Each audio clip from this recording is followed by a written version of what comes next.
जय माता दी दोस्तों, माता रानी की कृपा आप सब पर बनी रहे। इसी के साथ आज का वीडियो शुरू कर रही हूँ। आज मौनी अमावस्या की बात करेंगे। दिन को मौनी अमावस्या पड़ रही है। इस दिन किस चीज का दान करना चाहिए, कहाँ पर स्नान करना बेहद शुभ फलदायी होता है, और साथ में मौनी अमावस्या व्रत की कथा सुनेंगे दोस्तों। हिंदू पंचांग के अनुसार माघ मास की कृष्ण पक्ष में पड़ने वाली अमावस्या को मौनी अमावस्या कहते हैं और इसी अमावस्या को माघी अमावस्या भी कहते हैं। इस दिन गंगा में स्नान करने का या फिर प्रयागराज के संगम में स्नान करने का विशेष महत्व होता है। शास्त्रों के अनुसार इस अमावस्या पर देव और पितरों का संगम होता है। ऐसा माना जाता है कि इस मौनी अमावस्या के दिन देवता दृश्य रूप में आकर प्रयागराज के संगम पर स्नान करते हैं और पितर भी पितरलोक से आकर धरती पर स्नान करते हैं। इसीलिए यह अमावस्या सभी अमावस्याओं में बेहद खास हो जाती है। अब जानते हैं साल 2024 में माघिया मौनी अमावस्या शुक्रवार 9 फरवरी 2024 को मनाई जाएगी तथा अमावस्या तिथि का प्रारंभ 9 फरवरी को सुबह 8:02 से हो रहा है और इस तिथि का समापन 10 फरवरी को शाम 4:28 पर समाप्त हो रहा है। इस दिन तिल दान का विशेष महत्व होता है, तुलसी पूजन का विशेष महत्व होता है, पीपल के पेड़ का पूजन करना विशेष फलदायी माना जाता है। गंगा स्नान या किसी भी तरह के जलकुंड, जलाशय, कहीं भी पवित्र नदी, कहीं भी स्नान किया जा सकता है।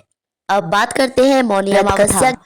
कांचीपुरी नामक नगर में देवस्वामी नामक एक ब्राह्मण रहता था। उसकी पत्नी का नाम धनवती और पुत्री का नाम गुणवती था। उसके 7 पुत्र थे। देवस्वामी ने 7 पुत्रों का विवाह करने के पश्चात अपनी पुत्री के विवाह के लिए योग्य वर की तलाशी हेतु अपने बड़े लड़के को बाहर भेज दिया।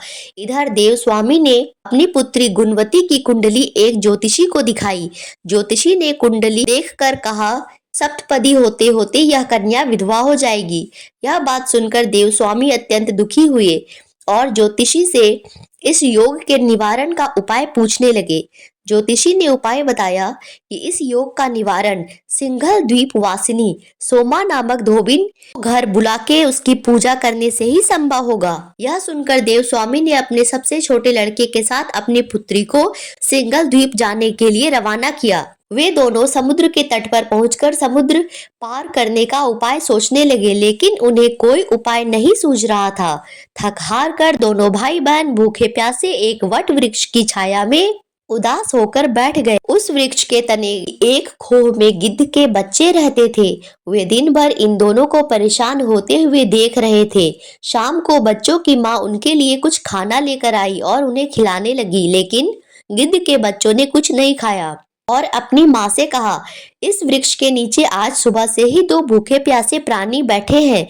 जब तक वे नहीं खाएंगे हम लोग भी नहीं खाएंगे। बच्चों की बात सुनकर उनकी माँ गिद्धनी को दया आ गई। उसने दोनों प्राणियों को देखा और उसके पास जाकर कहा, आपकी इच्छा मैंने जान ली है, आप लोग भोजन करें। कल प्रातः मैं आप लोगों को समुद्र पार पहुंचा दूंगी। गिद्धनी की बात सुनकर उन दोनों भाई बहन की चिंता कम हो गई। दोनों को अत्यंत प्रसन्नता हुई। उन्होंने गिद्धनी को प्रणाम कर भोजन किया। प्रातः होते होते गिद्धनी ने उन्हें सोमा के घर पहुंचा दिया।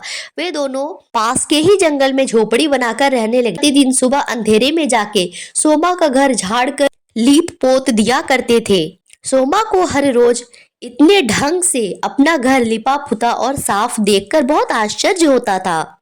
उसने अपनी सभी बहुओं को बुला के पूछा तो उनकी बहुओं ने बताया वो सारी साफ सफाई वो लोग खुद ही करते हैं। परंतु सोमा को अपनी बहुओं की बातों पर विश्वास नहीं हुआ और एक दिन सारी रात जाग कर घर की सफाई का सारा रहस्य जान लिया। उसने भाई और बहन से इस सेवा करने का कारण पूछा। दोनों ने सोमा को सारी बातें विस्तार से बताई और सोमा को उनके साथ चलने का आग्रह भी किया। उनके आग्रह पर सोमा उनके साथ जाने को तैयार हो गई। प्रस्थान करते समय उसने अपनी बहुओं से कहा, यदि मेरी अनुपस्थिति में किसी की मृत्यु हो जाए तो उसके शरीर को नष्ट न करना। दोनों अतिथियों के साथ वह कांचीपुरी पहुंच गई। दूसरे दिन गुणवती का विवाह संपन्न हुआ और सप्तपदी होते होते उसके पति की मृत्यु हो गई।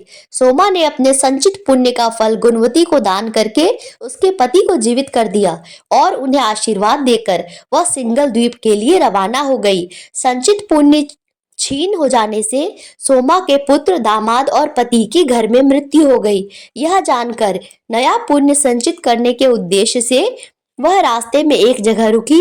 नदी के तट पर स्थित एक पीपल के वृक्ष की छाया में भगवान विष्णु का पूजन किया।